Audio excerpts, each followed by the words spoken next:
अगर आप तलाश रहे हैं कि जल्द ही कुछ ऐसा कंटेंट आए जिसको देखकर आपका मन खुश हो जाए तो गेस व्हाट, आ रहा है स्वरा भास्कर का एक digital content. It's actually a short film जिसका नाम है दोबारा अलविदा। इस शॉर्ट फिल्म के चलते हमने की इनसे खास मुलाकात, जहां खुलकर बोली आज स्वरा ट्रोलिंग के बारे में।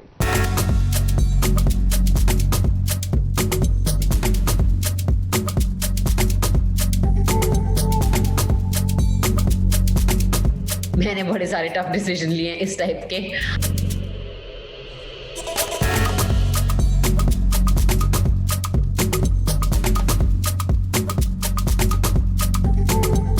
जून 9 या 10 दिन हुए हैं, जून के भी नहीं हुए, और उसमें 4 बार पेट्रोल के दाम बढ़ चुके हैं, डीजल के दाम बढ़ चुके हैं। तो ऐसी दौर में अगर किसी का घर चल रहा है मुझे गाली देकर, तो फिर मैं तो जिसे कहते हैं, मैं अपने आप को सौभाग्यशाली मानती हूँ कि मुझे इस नेकी का मौका मिल रहा है।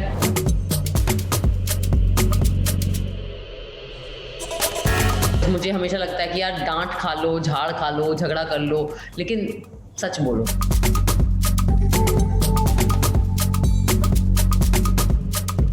SBS ओरिजिनल्स में आज हमारे साथ है स्वरा भास्कर, जो ले आई है अपनी नई शॉर्ट फिल्म दोबारा अलविदा।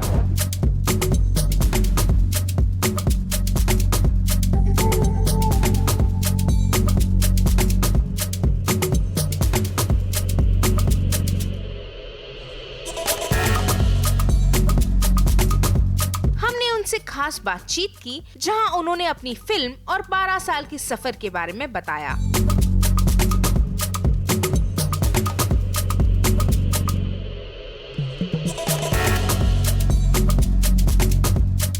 And welcome to SBS original Swara. बात की जाए आपकी शॉर्ट फिल्म दोबारा अलविदा की, बट मैं ये पूछना चाहती थी, वो one sided love, unrequited love और एक टफ डिसीजंस के बारे में है। तो आपके लाइफ में what is the meaning of love in Swaraj life? I think कि मेरे लिए बहुत अहमियत है लव की। मैं जीवन में कोई काम बिना उससे इमोशनली अटैच हुए नहीं कर पाती हूँ, और ये सिर्फ प्रेम और मोहब्बत की बात नहीं कर रही मैं तो I am saying also in the context of, for example, काम। जब मैं बॉम्बे आ रही थी और मैं सोच रही थी कि मैं आऊँ या नहीं आऊँ, मेरे लिए डिसीजन पता है मैं किस तरीके से ले रही थी। मैं ये सोच रही थी कि यार अगर जिंदगी में आप किसी से प्यार करते हो तो उन्हें बता देना चाहिए। अगर वो रिजेक्ट कर दें आपको, कोई बात नहीं, आप रिजेक्शन ले लो, आप फेल हो गए, लेकिन कम से कम आपने कोशिश तो करी। फिल्म में ये भी बताया गया है कि आपने एक टफ डिसीजन लिया है, तो स्वरा की लाइफ में ऐसा कौन सा टफ डिसीजन उन्होंने लिया था, और क्या वो डिसीजन वो रिग्रेट करती या फिर एक फ्रूटफुल डिसीजन था उनके लाइफ का? मैंने बड़े सारे टफ डिसीजन लिए इस टाइप के। हाँ, and I think that I think वो सारे डिसीजन कुल मिला के ठीक ही थे। मुझे हमेशा ये लगता है कि सच कड़वा हो सकता है, लेकिन सच सही होता है। मतलब मैंने गलतियां करी हैं लाइफ में, लेकिन मैंने हमेशा आके खुद ही बता दिया है कि ये मेरे से गलती हुई है या ये मैंने गलत काम किया है, and I am sorry. Because मुझे हमेशा लगता है कि यार डांट खा लो, झाड़ खा लो, झगड़ा कर लो, लेकिन सच बोलो। So that I'm quite straightforward like that. So no, I don't have any regrets. I think the tough decisions भी जो थे वो सही थे। I mean, मुझे बस ये समझ नहीं आता कि यार ऐसी महामारी का प्रकोप है दुनिया में, इस देश में इतने लोग मर रहे हैं, इतना दुख का माहौल है। मतलब मुझे नहीं लगता कि ये जो भक्तगण हैं और ये जो ट्रोल हैं, इनके भी घर बचे होंगे ना, इनके भी तो लोग मर ही रहे हैं और हम देख ही रहे हैं। उसमें भी आपको इतने आप पड़े हुए हो मेरे पीछे या किसी एक्ट्रेस के पीछे या किसी जर्नलिस्ट के पीछे, या I mean like what is like, आप क्या हो, लाइक यू नो। एंड बाकी के लिए तो मैं समझती हूँ कि देखिए ये पूरी चीज़ प्रायोजित है, ये आयोजित है, इसके पीछे अब तो सबको पता है आईटी सेल्स हैं, पॉलिटिकल पार्टीज के, या कुछ खास एजेंडा है। लोगों को, मेरे आधे से ज़्यादा अकाउंट्स तो मुझे लगता है जो मुझे फॉलो करते हैं वो बॉट्स ही हैं, वो जो विचार बेसिकली फॉर ट्रोलिंग पर्पसेस। तो मेरे को लगता है कि यार अब, और आप मुझे ये भी अब तो ये भी पता चल गया ना कि 2 रुपए मिलते हैं हर ट्वीट के या 10 रुपए मिलते हैं हर ट्वीट के। तो भाई अब ऐसे जिसे कहते हैं मंदी के दौर में और बेरोजगारी के दौर में, जहां मतलब जून 9 या 10 दिन हुए हैं, जून के भी नहीं हुए, और उसमें 4 बार पेट्रोल के दाम बढ़ चुके हैं, डीजल के दाम बढ़ चुके हैं। तो ऐसी दौर में अगर किसी का घर चल रहा है मुझे गाली देकर, तो फिर मैं तो जिसे कहते हैं, मैं अपने आप को सौभाग्यशाली मानती हूँ कि मुझे इस नेकी का मौका मिल रहा है। और उन लोगों को थैंक यू बोलना चाहिए मुझे।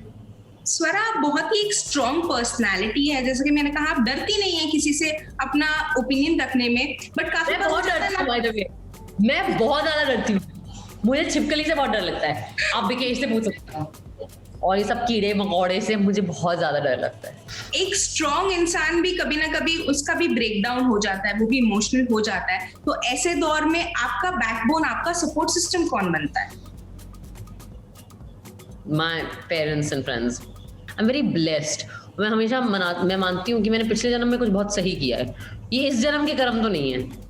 कहीं ना कहीं आपका इतना ऑनेस्ट होना, इतना स्ट्रेट फॉरवर्ड होना, क्या ये आपके करियर पे कभी बैकफायर हुआ है? क्या आपको आज ये लगता है? डेफिनेटली, जब कन्हैया का कैंपेन करके और जो 2019 में बाकी कैंपेन्स करके जब मैं आई थी, तो मुझे कुछ 3-4 ब्रांड्स से जिनके साथ एंडोर्समेंट्स के या पेड प्रमोशंस के डील्स थे, वो सारे छूट गए थे। कई प्रोड्यूसर्स ने और शुभचिंतकों ने इंडस्ट्री में मुझे बोला है कि यार स्वरा, तुम बहुत कंट्रोवर्शियल हो रही हो और तुम्हारे लिए you're trouble for people, you have nuisance value। But मुझे लगता है कि ठीक है यार, कोई बात नहीं। स्वरा, आपको करीबन 12 साल हो गए हैं इंडस्ट्री में, तो ये जर्नी को आप कैसे देखती हैं? मुझे लगता है कि मैंने बहुत कम काम किया है, मुझे लगता है मैं बहुत ज़्यादा काम कर सकती हूँ, मेरे अंदर क्षमता है, मैं उसको एक्सप्लोर करना चाहती हूँ।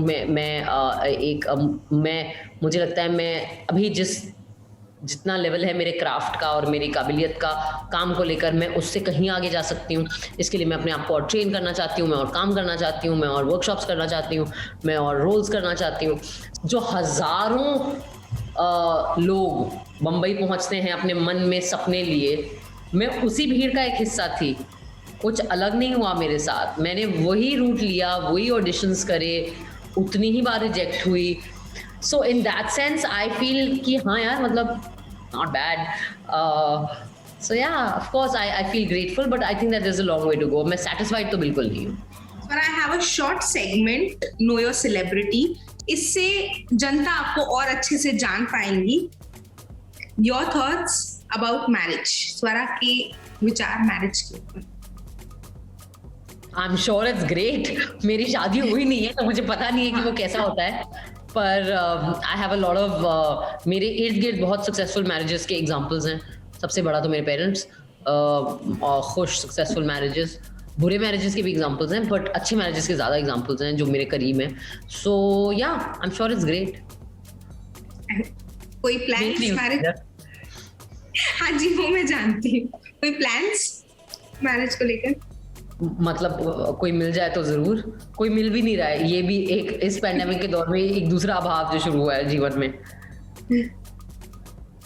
अगर स्वरा एक्टर नहीं होती तो क्या होती? तो I would have been, I think, a teacher, like a primary, like a school teacher, or I think I would have been an activist, more of an activist, like a proper activist. But I think मैं घूम फिर के यहीं आ जाती यार। I think I am where I'm meant to be. एक good और bad rumour जो आपने अपने बारे में सुना? बैड रूमर तो ट्विटर पे सुनते रहती हूँ। ज्यादातर जो ट्विटर पे मेरे बारे में लिखा जाता है वो झूठ ही होता है। तो बैड रूमर तो हाँ, और good rumour, that's what is very punctual on set. Are you? I'm okay. तो आपका बेस्ट बडी अगर मैं बोलने जाऊं तो वो कौन होगा? इंडस्ट्री में या इंडस्ट्री के बाहर? इंडस्ट्री में। सोनम। लाइक उससे मिलने के बाद मुझे, बिकॉज ऑफ हर, मुझे एक्चुअली लगने लगा कि oh right, I used to always feel बड़े हाशिए पे in Bollywood, but like Sonam is really someone who made me feel very at home. Thank you so much स्वरा।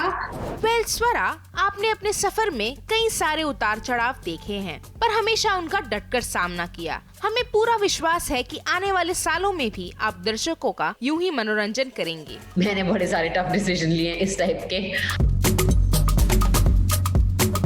मेघा थदानी के साथ ABP news report.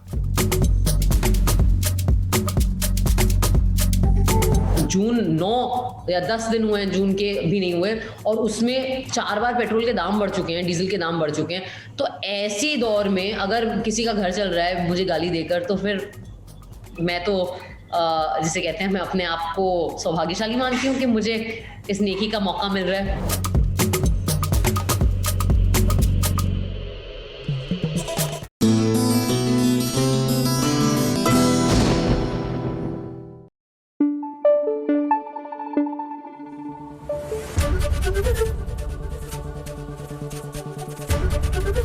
ABP news आपको रखे आगे।